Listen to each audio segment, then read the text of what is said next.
वज़ीर आज़म शहबाज शरीफ ने कहा है कि पाकिस्तान की मुश्किल वक्त में मदद करने पर सऊदी अरब का मशकूर हूँ। उसकी फराग दिली को सराहने के लिए मेरे पास अल्फाज नहीं। इस्लामाबाद में सऊदी सरमायाकारों और कारोबारी अफराद के एजाज़ में इशाए की तकरीब मुनक्कद हुई, जिससे वज़ीर आज़म शहबाज शरीफ ने खिताब किया। वज़ीर आज़म शहबाज शरीफ ने अपने खिताब में कहा कि सऊदी अरब की पाकिस्तान के लिए फ़याज़ी बेमिसाल है। सऊदी कंपनियों के वफ़द का दौरा पाकिस्तान दोनों मुल्कों के लिए मुफीद होगा। उन्होंने कहा कि सऊदी अरब की मईशत बहुत तेज़ी से तरक्की करने वाले मुल्कों में शामिल है। ज़राअत, IT, टेक्नोलॉजी समेत कई शोबों में सऊदी अरब तरक्की कर रहा है। वज़ीर आज़म शहबाज शरीफ ने खिताब में कहा कि सऊदी अरब ने हर मुश्किल में पाकिस्तान का साथ दिया।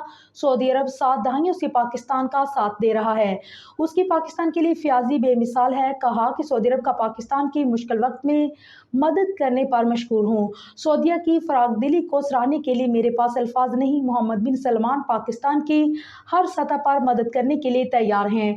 वज़ीर आज़म शहबाज शरीफ ने मजीद कहा है कि सऊदी कंपनियां पाकिस्तान की सरमायाकार दोस्त पॉलिसी से फ़ायदा उठाएं। अगर आप वक्त के साथ तब्दील नहीं होते तो वक्त भी कभी आपका इंतज़ार नहीं करता। कहा कि सऊदी इन्वेस्टर्स का दौरा कामयाब बनाने के लिए जनरल आसिम मुनीर का खुसूसन शुक्रगुजार हूँ। आर्मी चीफ ने सऊदी दौरा कामयाब बनाने के लिए काबिल देकर सपोर्ट अनथक मेहनत की। दूसरी जानब सऊदी नायब वज़ीर सरमायाकारी इब्राहिम अल मुबारक ने कहा है कि वज़ीर आज़म शहबाज शरीफ की फराग दिली के शुक्रगुजार हैं।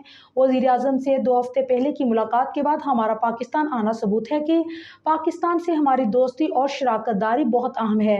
कहा कि सऊदी वली अहद की हदायत पर हम तेज़ी से पाकिस्तान आए और मौके की तलाश पर तबादला ख्याल किया।